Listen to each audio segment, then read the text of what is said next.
Reels वाली बहू। प्रज्ञा को रील्स बनाने का बड़ा ही क्रेज है और वो दिन भर रील्स बनाती रहती है।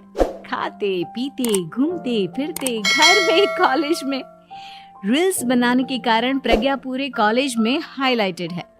जहां उसकी रील्स सभी को पसंद आते हैं, वहीं मनीषा चिंता में डूबी रहती है। एक रोज जब खाते हुए प्रज्ञा रील्स बना रही होती है, तब मनीषा कहती है, एक मिनट भी चैन नहीं है इस लड़की को।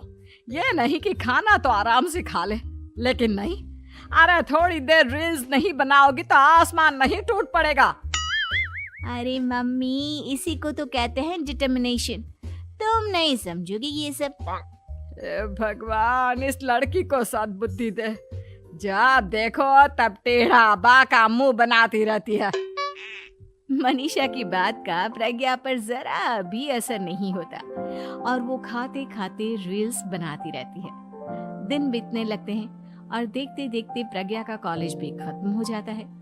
आए दिन कोई ना कोई मनीषा को प्रज्ञा की शादी करवाने का सुझाव दे जाता है। सब ठीक ही कहते हैं, प्रज्ञा की शादी कर देनी चाहिए। अपने घर के काम काज में व्यस्त हो जाएगी तो खुद ही ये रील्स और नाच गाना बंद हो जाएगा। मनीषा और प्रेम प्रज्ञा के लिए एक अच्छा लड़का ढूंढने लगते हैं और तभी विकी का रिश्ता प्रज्ञा के लिए आता है, जिसने प्रज्ञा को उसकी रील्स देखकर पसंद कर लिया था। अगले दिन विकी अपने माता पिता के साथ प्रज्ञा के घर पहुंच जाता है और प्रज्ञा साड़ी पहने हाथों में चाय की ट्रे लिए उनके सामने आती है। जब विकी को पसंद है तो हमें भी बहू पसंद है। बहन जी, आप बारात की तैयारी कीजिए। एक बार लड़का लड़की अकेले में बात कर ले तो अच्छा रहेगा। हाँ हाँ, क्यों नहीं। मनीषा विकी को प्रज्ञा के कमरे में भेजती है, जहां प्रज्ञा पहले से ही रील्स बना रही होती है। तभी विकी कहता है, आ गए आपके साजन जी। हमारे साथ ये रील्स कंप्लीट करती तो और भी अच्छा रहता। अच्छा जी, आप आ ही गए हैं तो बना ही लेती हूँ आपके साथ।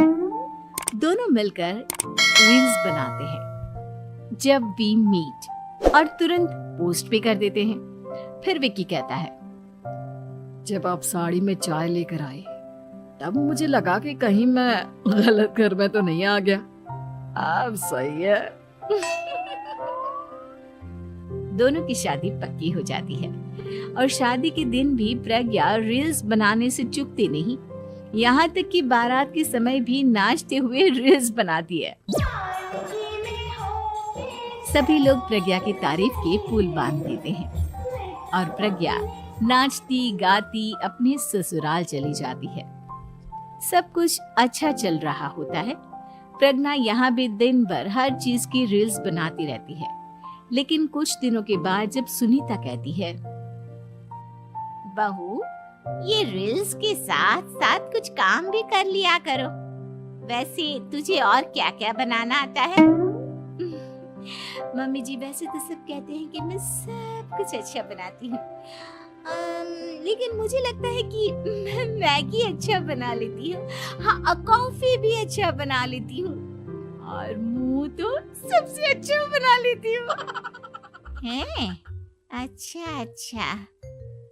सुनीता अपना माथा पकड़ लेती है और कहती है, बहू, कुछ खाना बनाना भी सीख लेती। मम्मी जी, मैं लंबी प्लानिंग कर रही हूँ। जल्दी ही मैं इतनी फेमस हो जाऊंगी कि मुझे पैसे मिलने लगेंगे। हम दोनों सास बहू राज करेंगे, राज ना कर काम करेंगे और लोगों की तो लाइन लगेगी हमसे मिलने के लिए। तेरा दिमाग खराब हो गया है क्या बहू? हंसी मजाक तक ठीक है, लेकिन इस तरह घर नहीं चलते। जितना जल्दी हो इस घर के तौर तरीकों को सीख लो। प्रज्ञा मुंह घुमाकर चली जाती है और तुरंत उसी वक्त एक रील बनाती है। ये देख सुनीता का गुस्सा 7वें आसमान पर चला जाता है और विकी के घर आती ही सुनीता उसे सब कुछ बताती है। विक्की भी अब प्रज्ञा की इन हरकतों से परेशान हो जाता है। तुम टेंशन मत लो मम्मा, मैं देख लूंगा। विक्की कमरे में जाता है तो देखता है कि प्रज्ञा रील्स बना रही है। विक्की बड़े ही प्यार से प्रज्ञा से कहता है, प्रज्ञा, इन सब के लिए मैं तुम्हें मना नहीं कर रहा हूँ, लेकिन फिर भी हर वक्त तो ये अच्छा नहीं लगता ना। समझने की कोशिश करो, मुझे भी तुम्हारा थोड़ा वक्त चाहिए। मैं जब ऑफिस से आता हूँ तो मुझे समय देने की जगह इसी में लगे रहते हो। तुम ज्यादा ही सोच रहे हो। तुम भी मेरे साथ रील्स बनाओ ना, तुम्हें भी बहुत अच्छा लगेगा। तुम्हें इज्जत से कोई बात समझ में नहीं आती क्या? दिमाग खराब हो गया है तुम्हारा इस चकाचौंध से। अगर तुमने अपना रवैया नहीं बदला तो मैं तुमसे दूर चला जाऊंगा। तुम ही रिश्ता लेकर आए थे, मुझे लड़कों की कमी नहीं थी और ना आज है। विक्की दरवाजा पटक कर चला जाता है। धीरे धीरे विक्की प्रज्ञा से दूर होता जाता है। एक रोज मनीषा प्रज्ञा के ससुराल उससे मिलने जाती है। तब सुनीता उससे कहती है, बहन जी, अब आई हैं तो कुछ दिन यहाँ रहकर जाइएगा, आप ही का घर है। हाँ मम्मी, बहुत दिन हो गए तुम्हारे साथ एक भी रील नहीं बनाई मैंने। प्रज्ञा तुरंत अपने फोन में रील्स ऑन कर लेती है। ये सब मुझसे नहीं होता। तेरा ये भूत अभी तक नहीं उतरा क्या? बहन जी, आप कुछ कहती नहीं क्या इसे? जब आप ही कुछ नहीं कर पाई तो मैं कर ही क्या सकती हूँ। सास तो वैसी ही बदनाम है।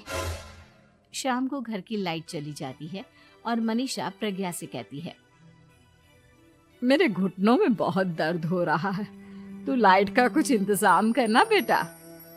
अच्छा, कैंडल जला देती हूँ मम्मा। प्रज्ञा गाते हुए कैंडल जलाती है और खिड़की के पर्दे के पास रख देती है। मनीषा, जिसे बहुत दर्द हो रहा है, वो सो जाती है और प्रज्ञा हमेशा की तरह अपने रील्स में लग जाती है। उधर कैंडल की वजह से पर्दा आग पकड़ लेता है और मनीषा के कमरे में आग लग जाती है। बचाओ, कोई है, बचाओ। सभी भागते हैं और विक्की कमरे की आग बुझाने में लग जाता है, लेकिन तब तक मनीषा आधी जल चुकी थी। मनीषा की हालत देख प्रज्ञा रोने लगती है। विक्की मनीषा को तुरंत हॉस्पिटल ले जाता है और उसे एडमिट कराता है। विक्की प्रज्ञा से कहता है, देख लिया ना, तुम्हारे इस नाच गाने की वजह से आज तुम्हारी माँ की जान जाते जाते रह गई। अब पता नहीं तुम और क्या चाहती हो। उधर डॉक्टर कहते हैं, इनकी हालत बहुत नाजुक है, आधे से ज्यादा जल चुकी है। प्रज्ञा रोती हुई मंदिर में जाती है और भगवान के आगे जाकर कहती है, भगवान, मेरी माँ को ठीक कर दो। मैं कसम खाती हूँ हाथ से ये रील्स बनाना छोड़ दूंगी, बस मुझे मेरी माँ वापस मिल जाए। 2 दिन बीत जाते हैं और मनीषा खतरे से बाहर आ जाती है। पेशेंट अब ठीक है, आप लोग उनसे मिल सकते हो। सब कोई मनीषा से मिलता है और प्रज्ञा सबके सामने अपना फोन तोड़ देती है। मुझे माफ कर दो मम्मा, मैंने तुम लोगों की बातों को नजरअंदाज किया। बेटा, कोई भी चीज जरूरत से ज्यादा खराब है। मैंने तुम्हें रील्स बनाने से कभी मना नहीं किया, लेकिन हर वक्त एक ही चीज तो सही नहीं है। मैं समझ गई हूँ मम्मा, आई एम सॉरी। प्रज्ञा उस दिन से रील्स बनाना छोड़ देती है और पूरी तरह से अपने घर में लग जाती है।